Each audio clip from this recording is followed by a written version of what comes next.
pinter tinggal pinter, kiai tinggal kiai, teu bisa mukakeun hate mah hese. Tapi jelema sederhana ilmuna tapi bisa mukakeun hate. Ketika dagang terbuka dagangna, mukakeun hate ngaranna. Ketika dek hayang jadi pejabat bisa dibuka trek hatena. Ketika dek Allah bisa mukakeun hate. Tamahal ta jelema kos kitu teh. Dibandingkeun jeung nu pinter hebat tapi hatena teu bisa mukakeun. Ternyata horeganan nu bisa mukakeun hate mah ahli Allah.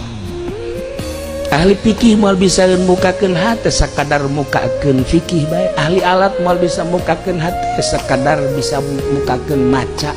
Ahli bilagah moal bisa mukakeun hate sakadar bisa teh jang sakadar mamantes bae supaya kitu.